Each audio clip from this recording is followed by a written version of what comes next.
A pandemic of violence floods the streets of major cities as cases of the media-dubbed murder virus, MV20, soar, causing those infected to go on killing sprees.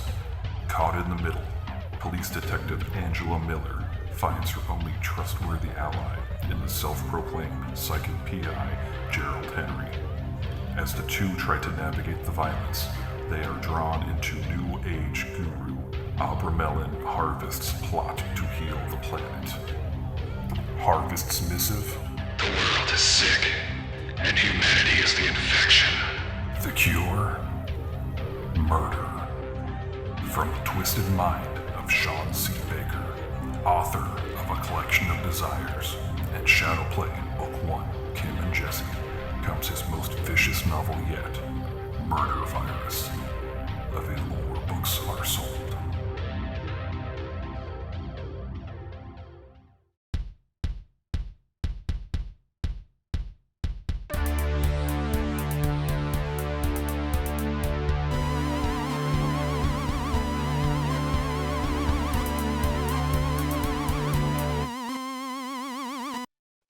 Hello, welcome to another episode of the Horror Vision Horror Podcast. I'm Shawn. I'm Anthony the Anthony. I'm Ray the Raymond. Once again, I'm the only one without a cool name, so I'm just sticking with Shawn. It's like Sting. Or Seal. Yeah. Or Madonna. Actually, most of those people with just one names are kind of cunts, but whatever. You take that back about Seal. He wrote Well, Kiss from a Rose. Seal is maybe the exception, but I would definitely say Sting, yes. Even I love the fucking Police. A large part of my life has been reconciling my love of the Police with my hatred of Sting. Cher. Let's do this. You want to hear horror? I came home early the other day and Kirsten wasn't feeling good. She was watching a documentary on auto-tune that was on Netflix. And they went into, I mean, my hatred of Cher is legendary.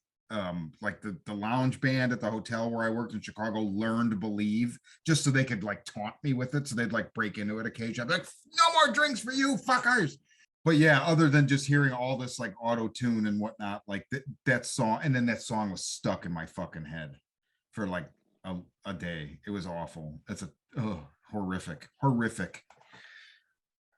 Anyway. So guys, we're going to do something different with this episode. We talked about this last week. So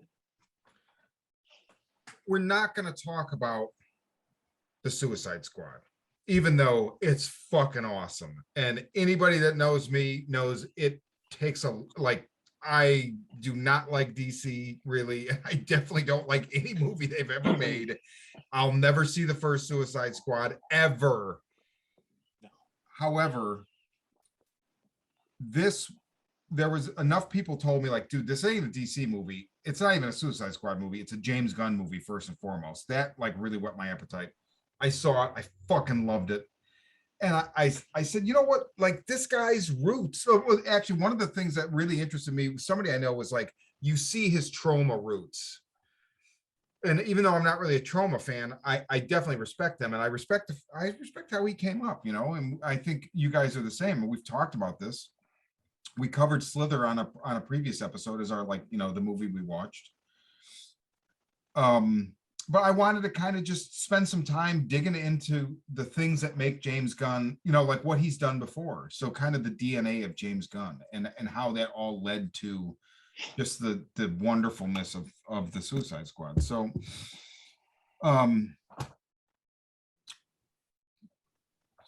Anthony, why don't you start? I feel like you're the most familiar. Well, I became a fan when he started doing the Scooby-Doo films. And Monster Island. You know, I really didn't. I got my introduction to Gunn later on. Well, not later on, but actually prior to those films. I ended up at the theater. I was like, all right, there's a Dawn of the Dead remake, guys. You guys want to go watch this shit? Everyone said no.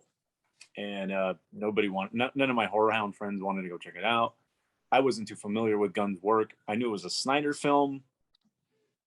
I wasn't, super hyped about going to watch a Snyder rendition of this thing, and I ended up fucking loving it.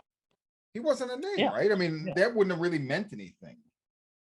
Yeah, but so at that point, it's like, okay, it's a no name doing a remake to a film that I love. Don't fuck it up. The movie was so, but it was so well written. It was extremely funny, extremely gory, and I know all this stuff had to come from somewhere. And that's when I was like, okay, who wrote this fucking movie? James Gunn. This guy needs to do films on his own. And no, that's kind of like where the little love affair I had with the guy began. And I followed his career.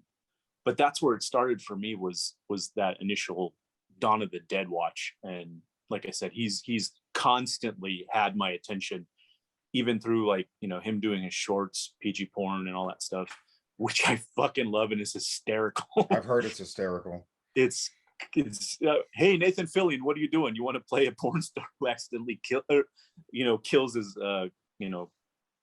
co-porn star, whatever. I don't know what the terminology is for that. But the guy he's consistent. He's consistently he does well at writing. His jokes are on point. The dedication to the group of actors that he has carried through, from point A to point B, from pretty much where he started to where he is now. That kind of dedication to your people, to your core people, is just unheard of. You don't see that with actors.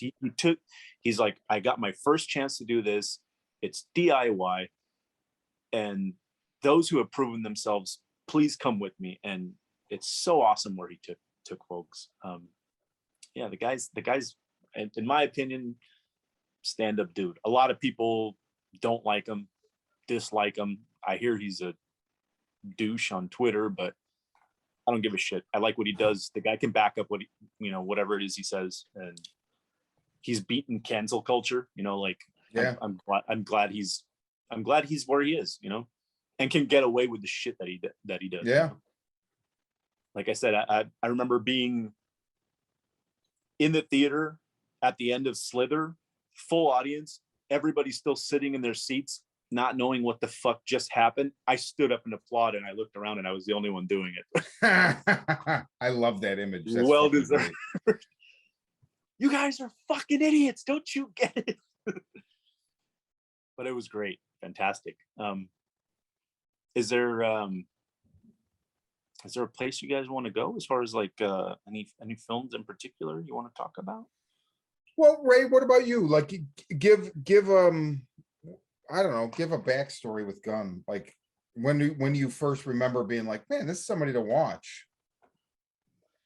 I think well, honestly, I didn't know that he had written. I saw the Scooby-Doo movies many years ago.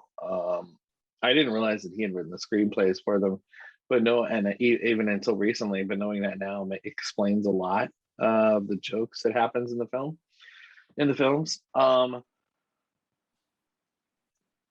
And it wasn't the first. If it wasn't the first Guardians movie, it was Super.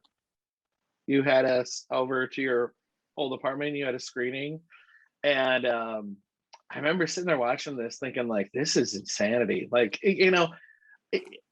it's part of the reason that his stuff still works now. And it's gotten to the point where he, we're even though we're not going into Suicide Squad, it's the reason that Suicide Squad works, and that is that he's willing to tell jokes at the expense of how dark they can be. Like I was trying to describe to someone recently what Suicide Squad was like, because they hadn't seen it, and I was like, well, it's got a lot of dark humor to it. And the way I explained it was there's two scenes from either of the Guardians movies that I described, and one was at the fight at the end when Groot suddenly grows his limb very long and stabs all those soldiers and starts slamming them off the walls, and then suddenly just pulls his arm back and they're all dead and they fall to the ground, and he turns and has this like cherubic smile that he shows to the rest of the group, and the audience laughs. You all go, "Oh my god, that's hilarious." And the other scene is in Guardians 2, which even when I saw in the theater, I thought, this is really dark and it's strange that he's getting away with it, but he is getting away with it. And that is when Yondu escapes from his cell with Rocket, and he's got control of his arrow again, and he's literally going around the whole ship killing all of the men that mutinied him. And there's literally the shot of him walking on the platform with Rocket right next to him, and the men are just falling through the air dead. All these men are just falling through the air dead. And it cuts to like one guy sitting there with a beer, and the arrow goes by, breaks the beer, and he's like, "Whoa!" And then all of a sudden it comes by and hits him.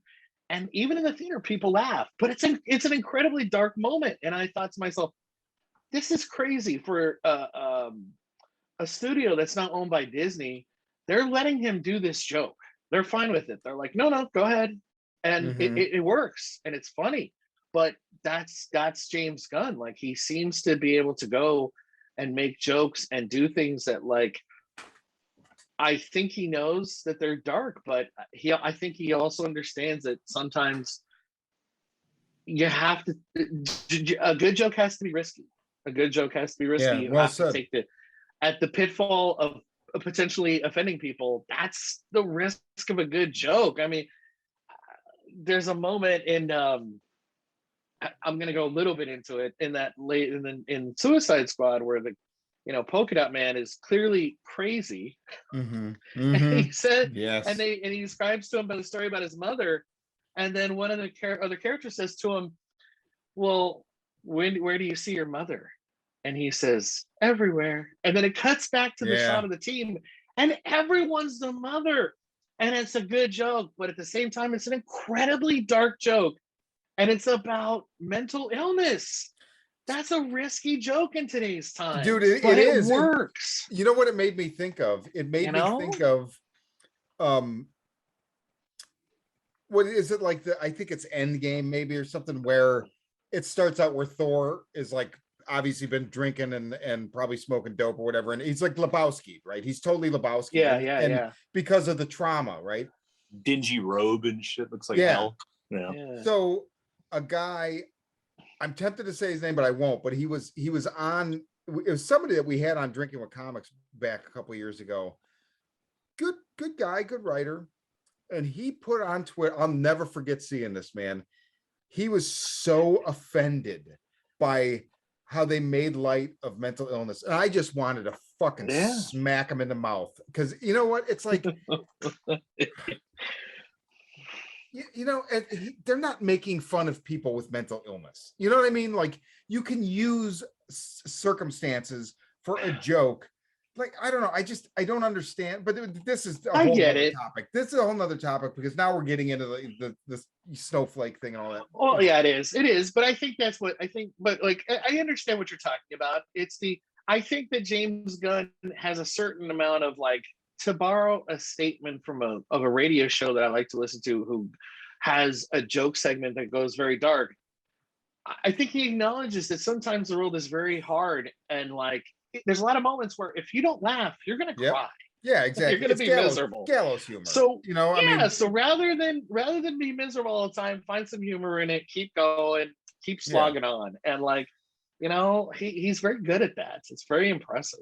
The thing with his not recognizing that about humor that ends up being amazing in 2021 is that he did these huge successful movies, and then he was canceled by cancel culture for a joke he made 9 years before. He's fired from the next huge movie. DC picks him up because they don't know what the fuck they're doing. And you could tell they just went to him and were like, "Do whatever you want. We don't know what we're doing. Just please do what you do." He does. And then in the meantime, the other company, Marvel, hires him back. So his joke, his off-cut, whatever the joke was, I don't even remember anymore. I don't know if I ever looked it up. Who cares? That got him canceled, ended up making him probably one of the biggest directors in the world right now. So I think that's fucking amazing. I think that's using cancel culture against itself. And I think it's so amazing. And I think a bunch of people that were probably outraged by whatever it was are probably feel stupid because, you know, they should. But so, you know, I only knew him from, I guess, Super and Slither. I knew he wrote Dawn of the Dead. Like I knew that like since seeing Super and Slither, both of which I love. But I've never really wanted to see Dawn of the Dead. There was one time when I was still in Chicago, a couple years after it came out on DVD. Some friends and I were gonna watch it because I've always heard it's good. And you know how that whole opening scene with Sarah Polly, where she gets off work, goes home, and then, you know, it's just when she runs out of the house and it's just bedlam. In the middle of that scene, all the power, and this is like the Garfield Ridge area of Chicago on the south side, all the power went out. It was so weird and like eerie, and it just stayed out for like, I don't know, for hours. So I never went back to it. That was like the one window where I was like, yeah, I'll watch it. If you want to put it on, I'll watch it. And part of it is just because I'm just like, don't remake Dawn of the Dead, but whatever. So I finally went and watched that this week. I watched that and Belko to prepare for this because the two movies I knew he wrote and I just haven't seen. Not Belko, not for any reason other than I just hadn't seen it. Dawn of the Dead it's fine. I mean, I think Anthony, you said something to me during the week when we were talking about where like I think you can see that the guy that wrote it has a sense of humor that's weird, and the guy that directed it takes himself and everything too seriously, and that's why everybody says that movie's funny. I don't see there was not a single moment of levity in it. I mean, that's a bit okay, that's a bit of an embellishment, but by and large, I feel like Snyder erased any of that. So that kind of didn't leave a good taste in my mouth. I also don't, they just rely so heavily on that blue-green filter from the early 2000s. It's just like, oh my God. Sometimes it works. It for me, it just bugged me. Great opening sequence. There were things about it I definitely liked. And most of it was in the writing, like the way that they set up the situations, like the celebrity look-alike shooting monkeys in a barrel, whatever you want to call it. I really like, yeah. I really like that. But everything it's very well made. It's very well directed. But everything I liked about it, like that had personality, I think came from the writing. I could be wrong. Maybe I'm reading into that because I like Gunn and Snyder stuff leaves me cold. I don't know. Belko, really well made movie, and probably the most applicable because, well, gee, so what do we take directly from Belko and use in Suicide Squad? I've put bombs in your fucking head, and if you don't do what I tell you, I will fucking blow you up. So, you know, that was interesting. You know, he's definitely got a very cynical, but also like it's not just dark. I don't know what exactly, like his worldview is pretty like nihilistic, but it's like he uses that in a funny way, like Ray, what you said. It's like it's so nihilistic that you could either just be super serious or you know, goth, or you could just be funny, and that's what he does with it. I appreciate the way he writes so much because of that. Like it's nihilistic, but it's not. You know, most things when you hear nihilistic, you know, okay, well, I'm going to be in for a really heavy watch. Michael Haneke, you know, very nihilistic worldview. And, you know, you're never going to be like, let's sit down and watch, you know, this movie by Michael Haneke. Because you're just not. You're going to have a bad time. It might be a great movie, but you're going to have a bad time. But Gunn knows how to work it in the other direction. I think that's really, really interesting. And, I can't wait to see what he does after. You know, because you posted on the discussion group on Facebook about watching our Dawn of the Dead. I didn't work. That's funny because like I didn't get that as a joke. That whole like shooting the celebrity lookalike thing. That makes me wonder. Like, and I mentioned this earlier in the week that I think that like I wonder about that film and how it would have looked and how it would have felt if he had had the opportunity to direct it. Oh, much man. Much like how like when I look back on True Romance and think if Tarantino had made this film, how would I feel about it as compared to Tony Scott directing it? Because I don't know, I feel like the jokes would have come across a lot more forward and like it Yeah. potentially would have been like more of a like a zombie land, where you're just sitting there and like, you're like the jokes are so apparent and like the humor is so there, like you're just getting it right away. That's interesting. But I mean, there's something I don't. That's an interesting way to put it. Like, I think the reason, I mean, I saw Super. I'm not a big fan of it. It is incredibly dark and nihilistic. Man. It's so dark. Like, it's. I don't know. I feel like even the moments where like the hero could have some joy or happiness, like it gets taken away. Dude, Really that movie. strange ways. Remember when we watched at my place? I just remember. I feel like you stood up and paused it. Like you took the remote and paused it. I think. I did. And you were like, wow. And it was after the scene where Ellen Page rapes Rainn Wilson. And dude, that like, I mean, that movie is so fucked up because like that actually like that's one of those things where I'm like, that I had a thing for Ellen Page, Elliot, whatever. For years after that, and for like the wrong reason. Like there was something so disturbing about her frenzy, but I'm like, it's hot. Like, wait, this is weird. don't break me here. Like, but and it was obviously done to do that. That's why he, you know what I mean? Yeah. It's like it's almost like this like fanboy fantasy, like times a billion. Oh God, that's a dark movie. Fuck, It is so dark. It is, but he has no problem going after mental illness in that one as well, because Rainn Wilson is clearly fucked in the head. Something's off, and he is definitely cracked. So yeah, he thinks he's talking to God. These are really dark topics that he's never shied away from. I think that's what I admire about him, because like we've all said, he's very very daring and unafraid and unapologetic, and I respect that. I do too. He never apologized for those jokes, as far as I mean, I think it's part of the reason he lends himself, like where we're talking about him on a show that's a horror podcast, because there's a lot of horror comedy out there, and like the good stuff, like it's not just about puns, it's about like finding humor in bizarre moments, the gallows humor that like it hits and you're like, oh, that is funny though, I like that. That's hilarious, I can't help it.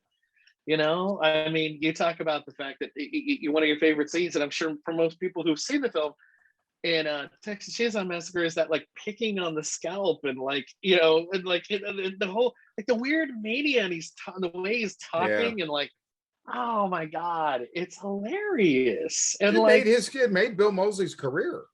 I don't care who wants to go up against that opening scene. Anytime you're gonna have a guy with a fucking face, with a person's face on, attack a couple of yuppies in a BM in a Mercedes with a chainsaw, I'm gonna laugh and smile and clap. It's too good. Yeah. Like it just is. I think it also kind of, and I think it's what he does too. It also is airing a little bit of our frustration with the world. Like, can't change this, or can't make these people different. I'd like to see them die. And like, he like is willing to do that. He's willing to be like, you know what, I'm going to show these people dying, and you're going to enjoy watching them die. Ray, you've come a long way, and I'm proud of you. He just said right now, everybody, I want to see them die. Hey, so there's a dark, all of us have that, whether we want to say it or not. Like, you have people you disagree with or dislike in the world, or, for whatever reason, people that are making like life more difficult for everyone else, whether it be the obnoxious billionaires or some politicians that are making things hard on everyone else. And you just think, God damn. And sometimes you say it out loud to other people, and sometimes you just stick it in your head, but you think to yourself, I would pay to watch you die an excruciating death. I really would. And horror gives you that opportunity, I mean, it's not a comedy, but like there is that great moment in Night of the Living Dead where that obnoxious jerk who's like, who wants to have a standoff with everyone else, finally fucking gets it at the hands of his own zombified daughter, and you're like, yes, And, yes. oh, it's so satisfying. Yeah, you know, and the horror comedy thing is really interesting. I think I was telling one of you guys this like a week ago or so. I recently rewatched Return of the Living Dead, and one of the things about that movie that blows me away is it is a comedy, in my opinion. Well, I mean, it's obviously dressed as a horror movie, but I mean, it is a comedy. But it's also, there's something about it that, as funny as it is, and it's fucking funny. Yeah, It also is one of the few movies that like disturbs me, and there's just something about it that there's a darkness and like a terror to it. Maybe terror is the wrong word, but a horror to it that is really like it gets under my skin a little bit. So it's a weird push-pull, and I know that's the goal of most horror comedies, but I don't think any other ones do it the way that one does it. Like Texas Chainsaw Massacre is definitely a horror comedy, or part 2 is definitely a horror comedy. Yeah, but it's not the same. It's so over the top that it diffuses a lot of the horror, but there's some stuff. I think there's a couple of things that I can pinpoint. One is like, for example, the zombie gets on the radio and is like, send more cops, which is hilarious. That's goddamn funny as shit when you see it. But then there's that moment when they've got that the corpse strapped to the table, and it's just a torso. And when they ask it, like, why do you eat brains? And it says it makes the pain stop. The pain of being dead. And you're like, dead. oh my God, dude, that's exactly dark shit. That's exactly it. Because when you're dead, you're not supposed to be that way anymore. It's supposed to be the end of all this pain and suffering and bullshit you go through life. Not only that scene sets it up beautifully, but then also once Freddy's dead, he keeps yelling like, it hurts. It's so disturbing. It's wow. It is. You hit it right on the head. That's exactly what it is. It is, man. Yeah.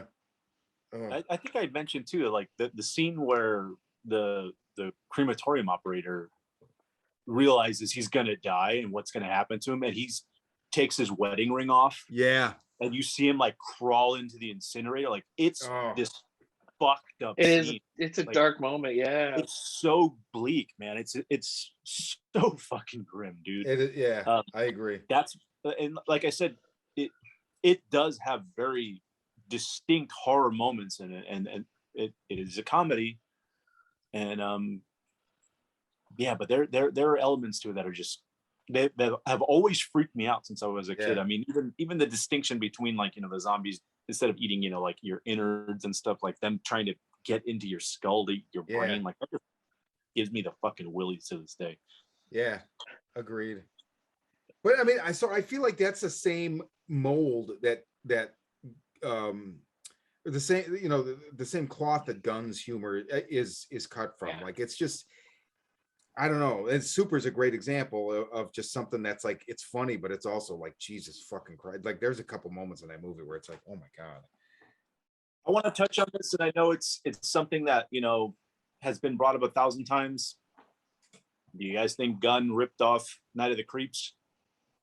No, not at all. I mean, it's obviously very similar. Heavily but you know, it's the exact same thing as Mike and Anthony. You'll just like roll your eyes, but the whole thing that like Mike Mendez's The Convent is almost a Night of the Demons like remake or ripoff. It's just, I could do that. Yeah. There's so many, like, I don't consider it a ripoff. There's obviously an homage element, but for the most part, he's just taking a similar template and doing his own thing with it. And Slither, while there's, you know, obviously there's so many similarities, it's not the same fucking movie at all. Like, just not at all. So, you know, I mean, you can, when people love something, they will be defensive about it. And so I know, like, somebody we all know, they'll remain nameless. And not because I think this paints them in a bad light, but I don't agree with them, and said that Ari Aster's Hereditary like ripped off a scene straight out of Exorcist 3. Now, I love Hereditary and I fucking hate Exorcist 3, and I've tried. I hate it. I think it's just bullshit. But when I finally watched it the last time, when Joe Bob did it, and I was like, I'm gonna give it one last chance. I finally realized the scene that they were talking about. It's not a ripoff at all. I don't even think it's homage. It's just a similar thing. It's the headless crucifix, and but it made me realize, like, oh, because when this movie, Exorcist 3 is an older movie. It obviously had a huge impact on this person when it came out. They loved the movie, and I'm not saying they're wrong, but so they're defensive about it. And I've been like that my whole life with music and movies. I mean, just a completely bizarre offhand non-movie example. For years, I'm not a huge Queensryche fan, but when Silent Lucidity came out, I'm in high school, I'm a huge Pink Floyd fan. I was like, fuck that band for ripping off Pink Floyd. Like, dude, clearly they're not ripping off Pink Floyd. If you listen to the record, not in any way, shape, or form. Is that song influenced by Pink Floyd? Obviously. Guess what? So is a whole lot of other fucking music from the same era. Stuff I liked, but for whatever reason, I just was defensive about that. So it's a similar. Does Jeff Tate have like the most beautiful voice, given by God to man? Absolutely. Yeah, maybe. I was gonna say, Queensryche aside, I was gonna say the same thing, that like, I think it hits beats, like similar beats, but to me that's a little bit like comparing, like, it's like saying Cronenberg's Fly is a ripoff of the original. Like, no, he took what was the concept and he made it into something all his own. And I think because I really enjoyed Night of the Creeps, and I think it's a good movie and it's a fun film, but it's more like Aliens, but without like them coming out of the people. They're just like these little slugs, and they're just going to take over their brains and their bodies, and just even animate the dead and use them to attack other people, and potentially, I don't know what the objective of those things is, to maybe take over the world. But Slither,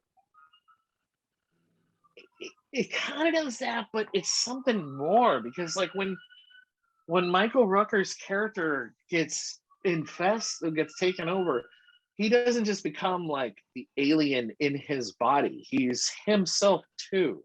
Yeah. So it's like it's amplifying the worst parts of him, and taking like his negative personality traits and amplifying them, and then injecting its own objective, which is to like take over this town.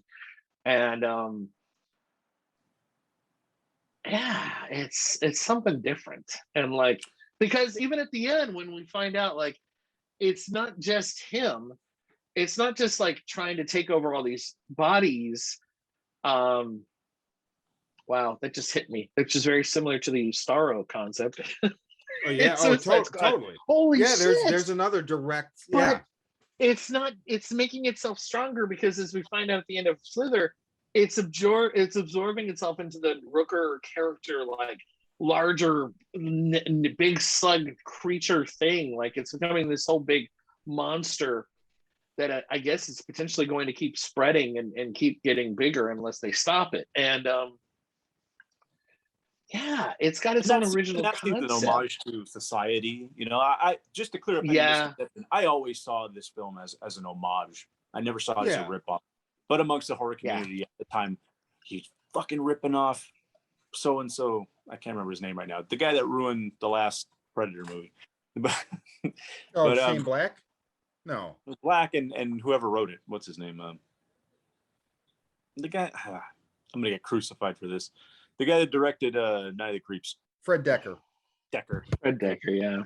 No, but yeah, like I said, all these great scenes are in there. They're truly horrific, and you get to see all these different little homages. I mean, even like the montage scene of all the cops, getting all the ammunition and guns. They're like clearly playing like a knockoff Predator beat in the background.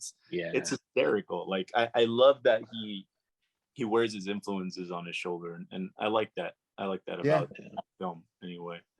And Slither's a fucking fan favorite of mine. I just wanted to bring it up again because what's really interesting actually is you bringing that up and Ray doing the comparison to Starro and the Suicide Squad. In Slither, it differs from Night of the Living Dead because the slugs don't make you a mindless zombie, right? Yeah. And Starro makes you a mindless zombie, so that's kind of interesting. Well, it makes you part of it. And now Yeah, you're well, living I guess different. that's true.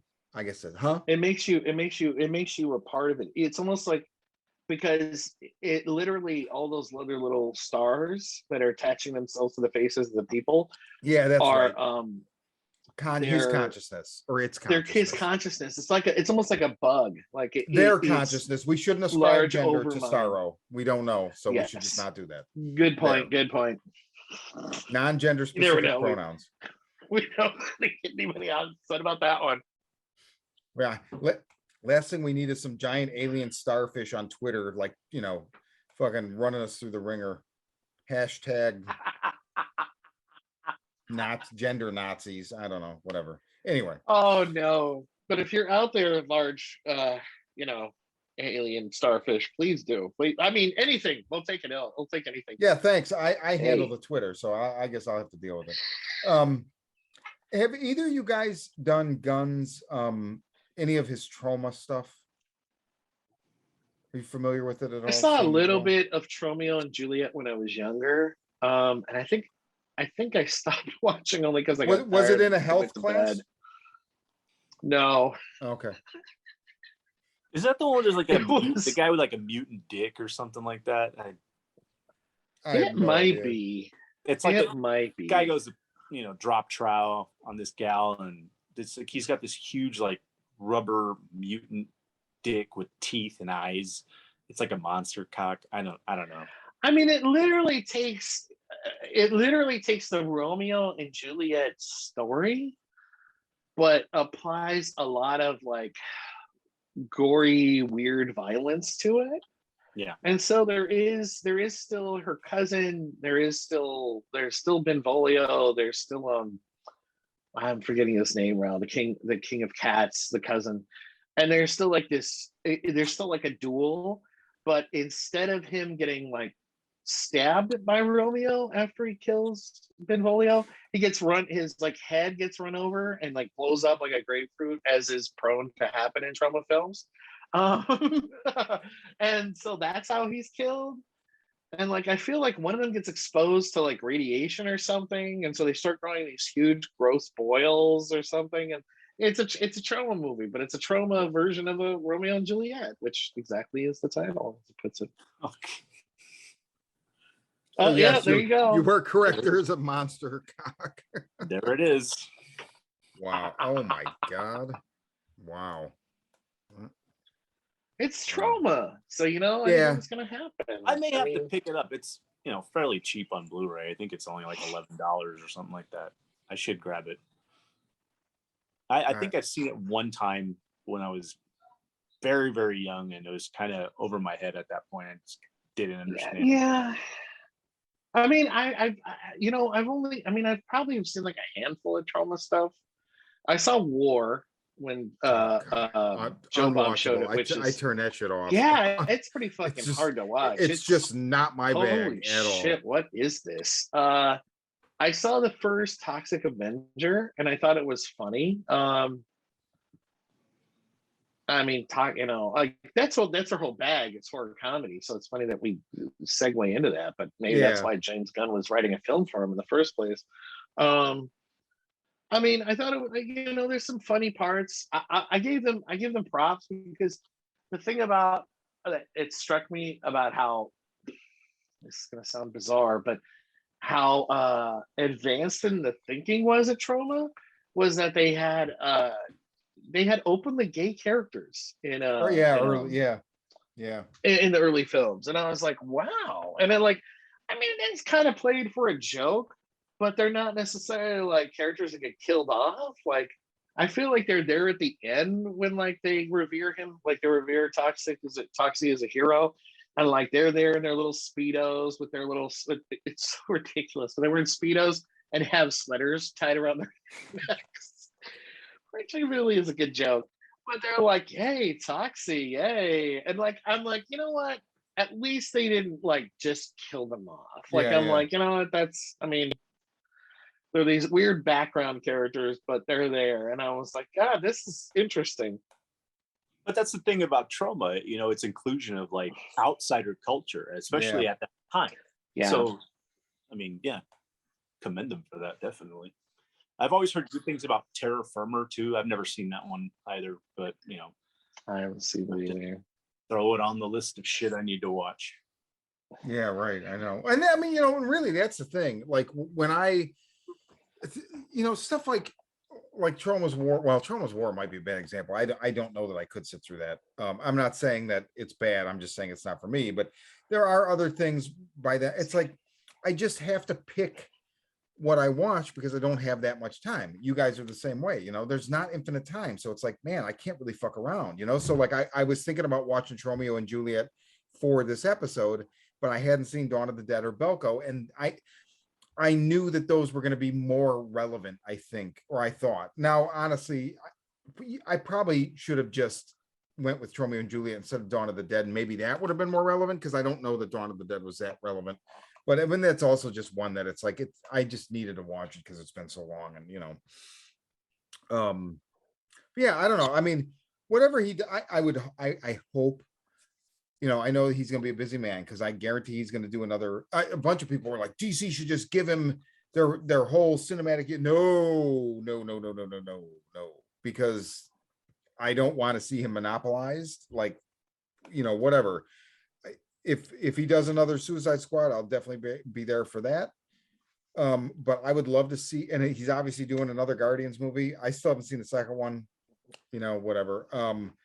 I would love to see him get back to doing something, and I think he will. I think there'll be something in line with more of a budget, with Slither. Like I'd love something comparable, but it'll be bigger. So that would be super fucking cool. And you know, the mind reels at like, geez, what could he do now? That's, you know, some like original horror property or you know, I don't know. It's really, it's exciting. And that's what I loved about Suicide Squad, because at the end of it, I'm like, I know you're still nasty. Like I know you still got it in you. Yeah. So, you know, come back and we'll be waiting for you. You know, we have been. So come back. Let's see what you got. I know it's something gruesome, no doubt, because he doesn't seem like the type that's going to go and start doing romantic comedies. Fuck so, no. You know, let's let him do what he wants. Yeah, let's let him do it. Also, I'm wondering if now the days of him, because if you think about it, like I don't know what year that was. Slither was definitely when I was still in Chicago, so 2005 maybe. Does that sound right? So that's like a year after he wrote. Well, a year after Dawn of the Dead came out. But you know, Belko was just I feel like not that long ago, 2013 maybe. So he was still writing things that he wasn't directing.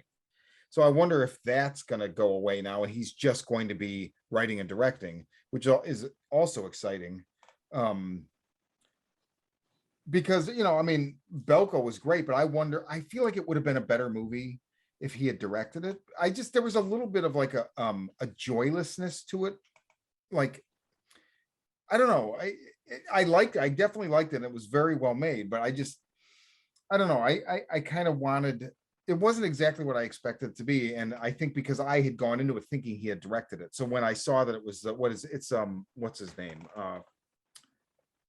What are those Outback horror movies? Wolf Creek? Wolf Creek. Yes. It's the guy that did Wolf Creek is the director. So that's the Greg guy McLean. that also did Rogue. Yeah, that's right. He did Rogue, yeah. Which we've also covered. Wow, interesting. Yeah, but I mean, he's a great director, but I just wonder if Belko would have been a little bit more. I don't know if I would have liked it a little bit more if it had just been Gunn's vision, you know, all the way through. So we'll see. I mean, and you know, Mayhem came out shortly thereafter. I hadn't seen that one either. Joe Bob showed that on his show like last year or something, so I saw it then. It's okay. Like, you know, it was okay.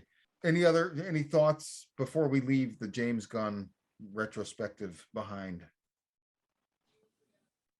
No, I mean, just that I'm looking forward to seeing whatever he does next. I think that's I think we're all in unison with that. Yeah, definitely. I mean, Yeah, we're not going to sit here and talk about Guardians So, guys, let's go into what we've watched or read or snorted. Anthony, what do you got? Oh man, I've been around dead bodies lately, so. Nice. No, I recently read a little book called "The Meat You Love in the Dark." It's issue 1, just came out this past month, or this month actually. It's still fairly fresh. Written by Scotty Young, art by Jorge Corona. Pretty cool. This gal's having like an art block, moves out to the sticks to kind of get away. She's like intentionally trying to pick the most haunted looking house she can to kind of reignite her artist block that she's having right now, so she can start painting again. And finds out by the end of the book she's not alone in that house, and there is something in there with her, and it's spooky. I'm curious about where they're going to go as far as like their dynamic goes, if it's going to end up becoming like a full-blown buddy comedy or something. I don't know what's going to happen with it, but like it was spooky enough to keep my interest, and I am looking forward to the next issue, so we'll see what happens with that. What did you think of it? I know you read it. I really liked it. Scotty Young, like I like his art, but it's not, like he's got that really like Muppet Babies kind of style or whatever. So yeah, I'm used to seeing him as an artist, and I've never read anything that he's actually drawn. I know he had that Middle West book a lot of people really liked. I like his art as like a variant cover artist. I don't know how it would play for me in a serialized story. It might be good, I don't know. But or I should say I might like it, I don't know. But I just haven't read anything. So it was interesting to see him writing and somebody else doing the art. I love the art in this book. The character reminds me, I couldn't put my finger on it. She reminds me of Thessaly, who's the witch in Neil Gaiman's Sandman. She's got those big round glasses. Just, I really like very witchy looking, without being like goth. I don't know, it's a cool look. But I love the idea that like she's this artist that, I think Iron Man just flew by or something. I love the fact that she's this artist that, is like poised, like she's had some success, some gallery success, and now it's like you have to repeat that. So it's kind of like a sophomore slump or whatever. And she goes, look, like you said, like, it starts with her looking at this house, and like the real estate agent makes some comment or something, and she's like, well, even if it's haunted, it's perfect for me, or however she says it. But you can tell, she's looking for something to inspire, something dark and fucked up to inspire her. It was a great first issue. I'm curious to see where it goes. Yeah, solid issue. Ray, what do you got? Well, let me think. I have a few things. Let me start with, I'll start with one that I think kind of bleeds into similar to where you were just, where the haunted house and a person moving into the haunted house genre. I recently decided to just pull the trigger. I was sitting at home, checked out what was on the Arrow. Thought I've seen that on there for so long. Why haven't I sat down and watched this? So I sat down and watched The Ghost Awaits, and it's great. I found it interesting movie. It's a short little film. It's really good. It's black and white. I mean, just to recover, like if you weren't listening when Anthony covered it, or you haven't heard that episode yet, a guy who works for a landlord goes into this house to try and renovate it for the next group that for the next people to come in and rent. And the guy who owns it calls him and says, hey, can you figure out why people keep leaving the property? Like, people keep breaking their leases and they just bone out. They're just out. They're done. Like in the in the middle of their lease, they're like, no, I'm not going back. And we see at the opening of the film this family actually like run out of the house. And it's implied that the house is haunted.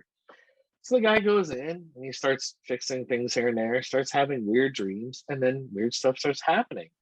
And he doesn't leave, and he responds to it in a completely interesting way. Like, he's just a lonely guy with nothing to lose, and he's like, okay, no. And the ghost honestly gets frustrated because it's not work because the stuff isn't working. And she's like, what do I do? And they form a relationship and start talking to each other. And I just, it's so odd to say, but it feels, to me, it reminded me a little bit of, because it goes more towards comedy than it does towards horror, but it's a little bit in the genre and like what is it? I just had it.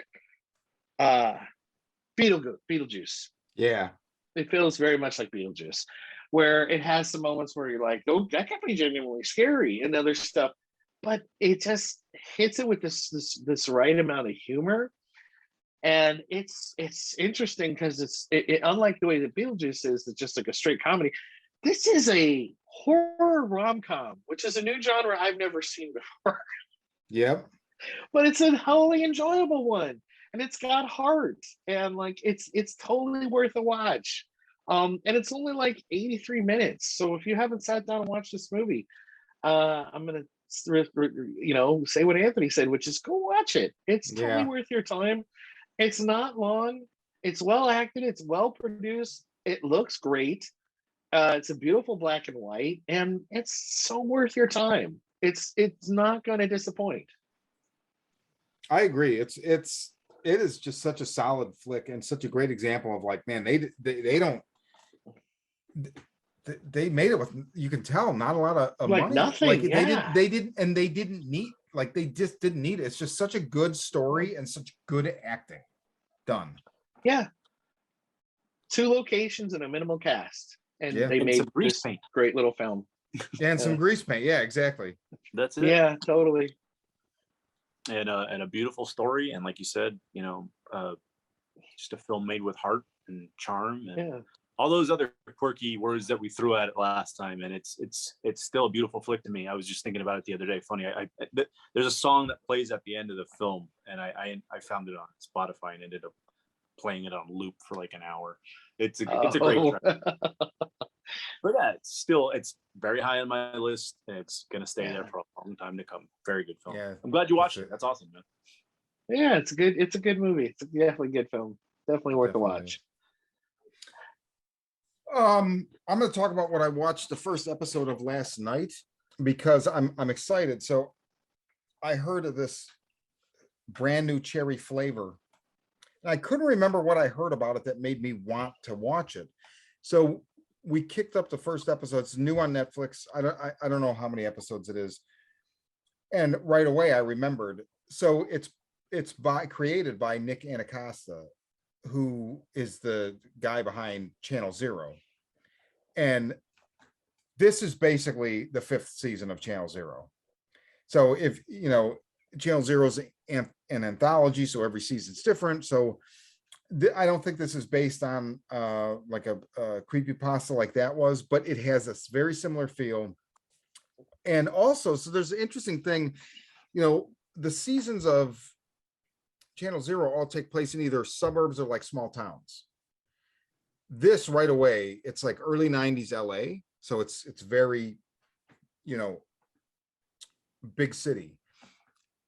And it reminds me so much, and I know he's a Lynch fan because anybody that watched the first season of Channel Zero, the final episode, there is a sequence that is exactly not in like a ripoff way, in a really cool homage way. It's Cooper walking around in the Black Lodge and in the season finale of Twin Peaks season 2. So similar, obviously modeled after. And this movie made me think of when I went and saw Lost Highway in the theater the day that it opened in whatever 96 or 7, whatever year, I think it was 96. I remember the feeling, and I didn't put words to it right away, but it was like, oh, like small town America is gone. This is like city. This is LA. It's slick. There's a gloss to it, right? Same thing. It feels so similar in that respect, where it's like now I'm turning my attention into the city. And so yeah, it's a weird. So we've got Rosa Salazar is like the lead. She was Alita in that Alita Battle Angel movie, which I didn't see. She was also Lucy in Bird Box. She's in Maze Runner, so she's like a name now. I haven't seen any of those. I saw Bird Box, but I wish I hadn't. So she basically like rolls into LA, calls a friend who is so awesome. It's Manny Jacinto, who's Jason in The Good Place. It's just so funny to see him like not be that character. Calls her friend. She's like, hey, I just came out of the desert. I'm working on my movie. Can I stay by you for a while? She goes, stays with him. She's like, I've got a meeting with this Lou Burke guy. He's this big producer that hasn't had a hit since 86. So it's been a couple years because I think it's like 92 it's supposed to be. And she has this meeting. He wants to option her movie, and then she kind of gets fucked over in a way. And then Catherine Keener, who I didn't even recognize, is this like, I don't know if she's a witch or what exactly the fuck is going on. She keeps seeing her. It's also very Lynch-like. She's like appearing almost like Robert Blake at certain places, and she's got these cats. And she basically says like, if you pay my price, I can do whatever you want. I can hurt people, whatever. And so she goes to her for revenge. And that's the first, oh man, there's this image of Rosa Salazar, like starting to gag, and you could see it's going to be substantial, and it's a fucking baby kitten. Like she coughs up a baby kitten. Aww.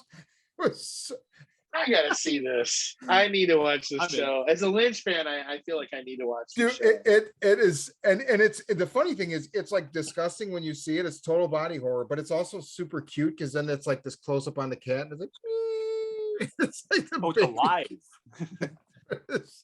It's like such a weird like, oh, push pull with your like, this shouldn't be cute, but it is anyway.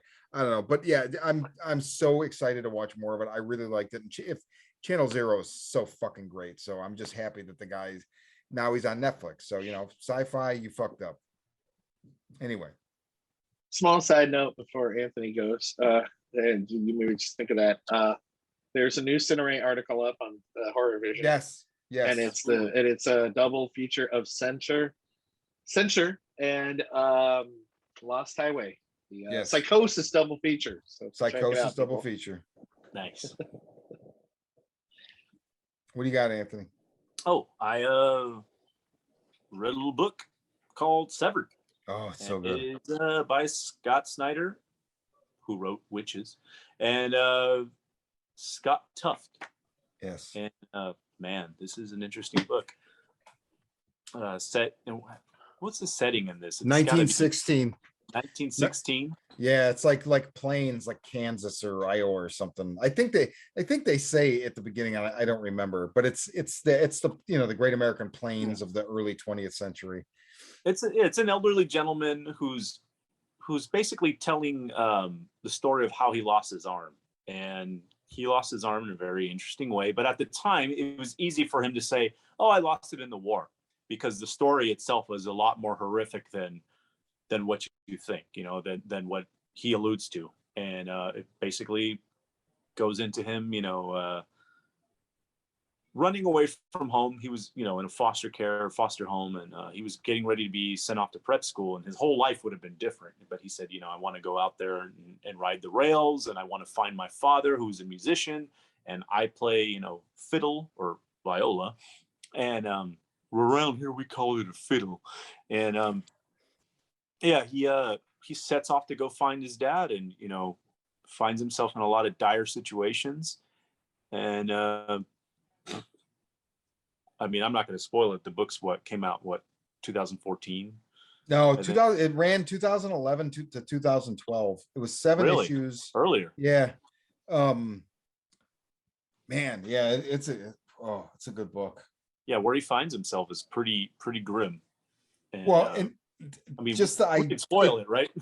Well, the idea that there's, like you said, so it's already a scary thing for like a kid of 12 to like leave his house or whatever behind and like go ride the rails and like, skirt with this like hobo culture or whatever.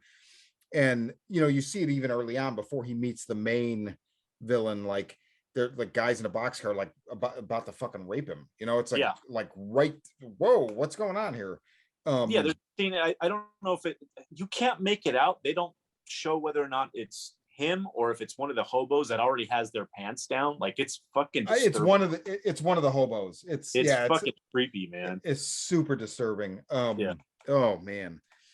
But yeah, then what he ends up getting not mixed up in, but he makes the acquaintance of somebody that looks like a man, but is apparently not a man. And it's another one of these things where it's like it feeds on children. And man, and it even like, I like the way it talks at certain points about like there's in the last issue, there's a thing where it's like, I read your letter to your, looking for your father, and your dreams, like they're just in every inch of your muscle. It's just your whole being is this dream of riding the rails and playing fiddle with your father, and it's gonna taste so good. Yeah. And it's so creepy, man. Oh God. Oh man. That's a great little book. Yeah, man. It's I'm glad you recommended it to me. It's a solid read. $15, $15 make you holla. Fucking readily available. It's a good fucking read, man. And it genuinely creepy. Just anytime you throw, children into like really dire consequences and extreme horror, like it's gonna grab you immediately, and that's what it did for me. And it's really fucking gross, man. Yeah, and dude, Attila Futaka, if I'm saying that right, his art is just Futaki. It is unbelievable. Like it so puts you. It reminds me. I know you guys won't really agree, but there's like that movie, The Reflecting Skin. There is just something so devastatingly horrific about the mundanity of those fields, those early 20th century plains of America. There's just certain sequences with it's either there's somewhere it's just bright as day and it's just like the mundane, like it's creepy, but then there's other ones where it's like night. And they use a lot of these like kind of abandoned homes, and so you get this old school architecture, dilapidated. It's just, oh man, I don't know. It's so fucking well done. I love Severed. It's very good. And much like Witches, which for those who haven't heard the episode, we just knocked one out of the park over at the other podcast. What's it called, Shawn? A Most Horrible Library. Yeah, Anthony joined Chris and I, and we did a deep dive on Scott Snyder and Jocks and Matt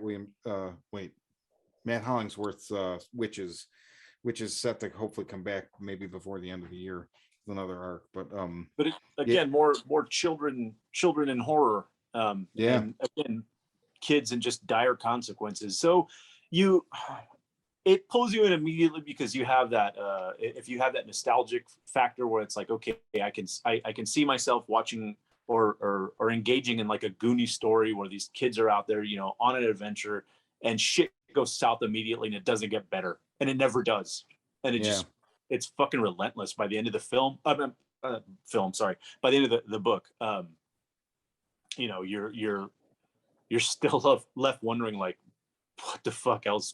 Well, in the end, dude, the end is even, I didn't remember how it ended, and it ends like abruptly and in a way where it's like, shit, okay, I maybe everything's not okay, which is very cool. Yeah, but solid read, recommend it.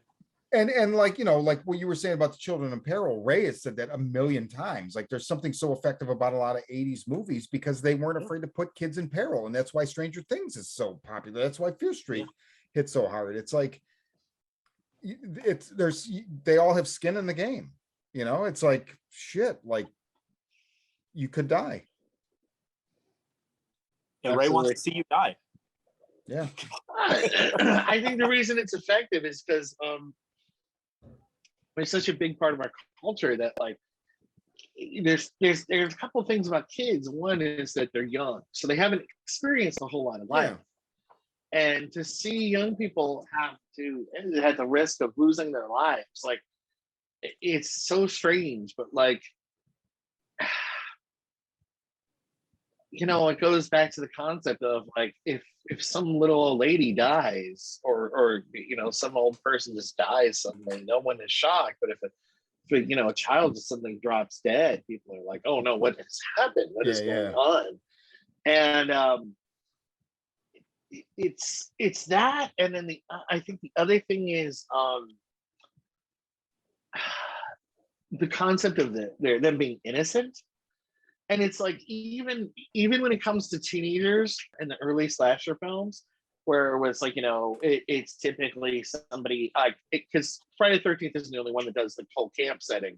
There's Sleepaway Camp, there's The Burning, and the whole concept of like kids getting blamed for something that happened to someone that's horrific, and them taking revenge on other children for it because they couldn't get revenge on the children that did it to them, just doesn't seem fundamentally fair to us. I think it's part of the reason it even works in It, where like, the thing could attack the adults in the town, but it doesn't. And the reason it doesn't is because it likes to taste the children. But we also feel like there's something fundamentally unfair that it's going after the kids instead of the adults, because the adults, it seems logical. It seems like it would make sense. And because adults, at some point, we realize we've lived lives, we've made mistakes, we've made errors, there's sins we have committed.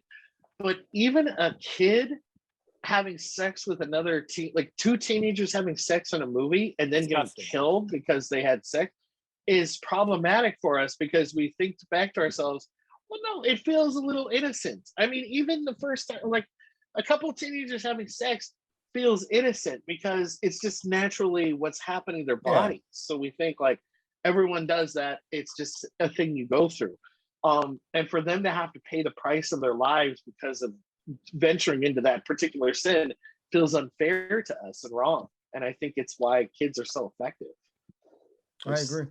A few different reasons, but I feel like that's one. I think that's part of the reason. Like we can watch adults get killed on screen fairly easily, and when it gets to be teenagers that look like adults, then it's still okay. But when it gets to be actual like kids or teenagers that look more like kids than they do like teenagers, we're like, Jesus, like right. Like that Definitely. second Fear Street movie, like there's a couple moments like you talked about it too, where like I was just like, Jesus, like they really went for it. They killed those kids with gusto. That's crazy. Usually movies shy away from that, but they were like, nope, we're doing it. We're doing this. We're doing Let's go here. I saw Werewolves Within. It's a great little film. It's very funny. I think you said that you had heard it described as Wolves Out. Yeah, the director described Like it as Wolves Out in an interview. Which, that makes sense, because the great thing about that movie, and for a moment I wasn't. It is a horror comedy, accent on comedy, but it's so good at what it does. It's so much fun. It's really funny, and it makes you unsure for a large majority of the film. And is there possibly not anything supernatural happening? That's cool. Is it just these people? And I was like, this is really cool. And I really enjoyed it. And I wasn't terribly surprised by the ending, but as enjoyable as it was and so exact and so funny, like I didn't mind that at all. Like I felt like that wasn't part, like it wasn't going for a twist.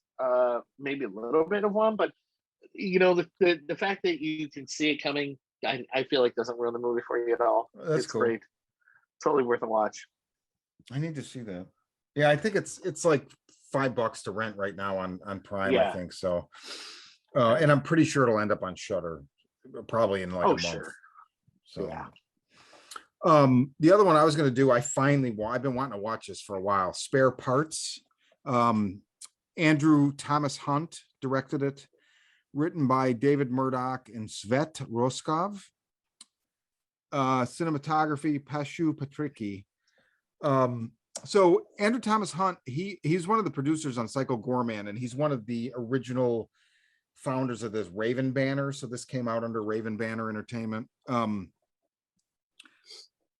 This is a very classic grindhouse exploitation setup to a very fun movie. It's you get this girl band, Miss 45, punk band, they're playing a show, and like even like some guy gets up and grabs one of their, you know, breasts, and fight starts, and they're kicking all these fucking dildos asses or whatever, and then they're selling merch, and this weird guy comes up and is talking to them, and then they get run off the road, wake up, and they're in this like surgery, and they've had limbs removed and replaced with weapons, and then they're basically put into an arena and they have to fight. Total. This reminds me. So this is what I love. This is now, I feel like, cinema that's been influenced by Joe Begos, and like that. Like I feel like this is definitely felt like something Joe Begos would have made, or not like exactly like his aesthetic, but it's that throwback exploitation grindhouse. It's got a nice heaping dose of girl power, which just doesn't feel forced because it goes perfectly with, you know, it's this girl band. They look like easy targets, and they're not. So it's just the whole way it happens makes sense, and it's just fun. And there's some great gore and great music and just some cool ideas. Just this idea that like there's this whole weird community within this, like these acres of this like junkyard. And shout out to Julian, I think it's Richings, who is Henry in The Doctor in Anything for Jackson. He's Fritz in Vicious Fun, the clown. He's been in he's in Channel Zero, Butcher's Block as the gardener. I've seen him in like so many, like at least once a month I see him in something new, I feel like. So I'm glad he's really getting this kind of work. He's a great character actor, and he's fantastic as kind of the overlord of this bizarre community in the junkyard. So it's very cool. I think it's a $5 rental on, and I'm sure it'll be on Shudder again in like, you know, 3 weeks or something. So, but it's cool to check out. So definitely support it. And there's a comic that Behemoth Comics put out, same company that did Osaka Mime, and they did those Turbo Kid prequels that I pre-ordered, and I don't know when they come out, but the comic's cool. It's really just a rehash of the first like third of the movie, but it was cool to, you know, read it ahead of time. I bought this maybe a month and a half ago. So is that a one shot or limited? One shot. I was hoping it was going to like expand, but turns out it's just basically the first third of the movie. So still, it's cool. You got to tell me when that Turbo Kid prequel comes out, because I fucking love that movie. Yeah, dude. I'm sorry. There's a video game now. Like I keep seeing articles about this. I don't know if it's out or it's coming out. Yeah, there's a Turbo Kid video game coming out. So yeah, if I played video games, I'd buy it, but I don't. Maybe I should start. I don't know. Anthony, what you got? Last thing I'm going to talk about. I don't think we've talked about this series since issue 2. The Silver Coin 4 and 5 just came out recently. Silver Coin 4, written by Jeff Lemire. He wrote Sweet Tooth, Gideon Falls, etc. Illustrated by Michael Walsh. And then issue 5, written and illustrated by Michael Walsh. And it's my favorite. Really shows us what he could do with this fucking issue. Solid fucking issue. For fans of The Witch, read this bitch. Yeah. It's fucking amazing. I really liked it. The Lemire issue, it's I liked it. I mean, it's such a different context because it's futuristic. So I know a lot of people like, it was probably my least favorite issue, but I still thought it was fucking great. So yeah, I think it's the weakest of the bunch, honestly, but to really bring it back together and close that first arc with the 5th issue, fuck, it's good. And it's easily the best. What was that last week? Was that last week it came out? Yeah. Top of the week for me. Yeah. Easy. It was good. Just fucking amazing issue. Deals with witchcraft, deals with witch hunting, and the comeuppance that, are involved in that. It's just a solid issue. Yeah. And this series, again, is every issue is written by, it's a new writer. All of them are illustrated by Walsh. The trade comes out in October for those who would like to, buy it collectively or go out and buy the single issues. Either way, you're in for a good time. Solid art. There's gore. There's great storytelling, and it's highly effective anthology series. It's amazing, and I can't say enough good things about it. Please read it. Completely agree. Ray, you You want to take us out on one more? Sure. Well, I rewatched something this afternoon. I oddly enough had not seen since I was a kid. Now that I saw it as a kid, it makes me wonder what was going on, because I rewatched. I was trying to find something to watch, and I saw that they had Lair of the White Worm on I've Prime never available to seen watch. this. Man, I had not seen this as a kid. It's such an odd fucking movie, but it's great. It's Ken Russell. It's got a lot of his character, like a very like Ken Russell like sexuality and weirdness. Yeah. But it's about this this legend that exists. I forget the name of the actual town, but that there's this oh, I just had it. It's based on a Bram Stoker story, right? Yeah, it's based on a Bram Stoker story, and it's loosely based on an actual legend of this the Lambton worm. And in the film, there's oh, I forget the name of the actor right now. Peter Capaldi, who later played Doctor Who. He's in it. He's super young, and Hugh Grant are the two like starring like male leads. They're both super young in the film. Like I was sitting there and I thought at first like Hugh Grant had a brother that had been in acting when he was younger, because they look that similar. And then I realized like, oh, and then I looked it up on IMDb and I'm like, that's Peter Capaldi. Holy shit. And he's this guy excavating in this town, staying in this hotel owned by these two sisters. And the local legend of this large, like snake-like dragon creature that was slayed by this knight, and that's what the town is famous for. And he finds this large skull, and he thinks maybe it's this animal, this fabled animal, maybe just a dinosaur bone. And at the same time, there's this woman that starts coming around. The lady, oh, what's her name? Sorry, Lady Sylvia Marsh, played by Amanda Donahue, and she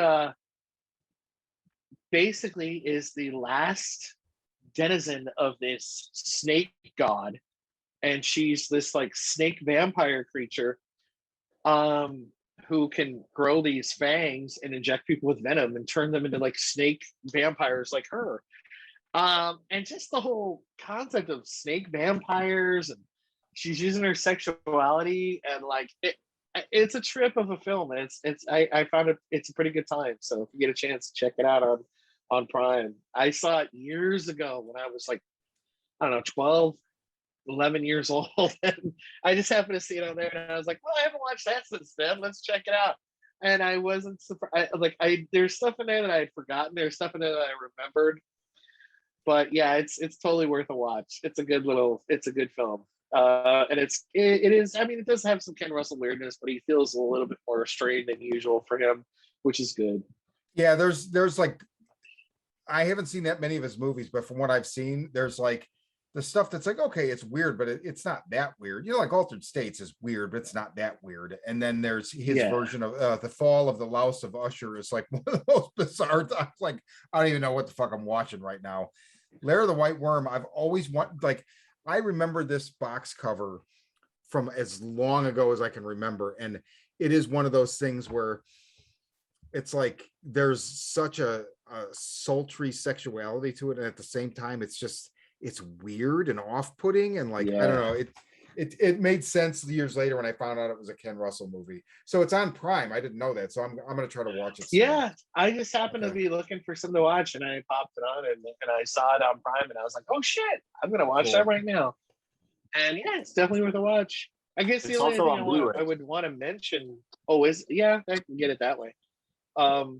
Was, have you guys seen the trailer for that Prisoners of Ghostland? The Sion Shona film? No, but I heard. Oh my fucking god! It looks so odd. I can't wait. I heard it's very good. It looks so. I watched the trailer 3 times, and I think it was because it just was so odd looking that I was like, I can't wait to see this. And I just kept watching the trailer. It looks so bizarre. And, I need to watch the trailer. another one of the Nicolas Cage revival films. Man, But he's got I so think, many movies. yeah. But honestly, I think the other thing that just attracted me to it was it's a Shawn Shona film, which is the guy who did Suicide Club and why don't you play in hell is some of his other films, like Tokyo Vampire Hotel. He's kind of a guy that's known for bizarre movies in the same category as like Miike. A little bit more restrained, but just movies where you're just like, what the fuck is happening right now? And like that's him. And for some American film studio to give him the opportunity to make a film in English and go, yeah, no, here, go make a movie. Nicolas Cage, sure. So I mean, you got a director that likes to go batshit crazy on film, and you've given him an actor that likes to go batshit crazy on film. Yeah. So this could be gold. Nice. I gotta watch that trailer. All right, well, let's call it. Guys, we'll do another one soon. We'll catch up. So keep reading, watching, snorting, and until then, until the next time. I'm Stabby Shawn. Oh, Was Anthony. Wranglin' Ray.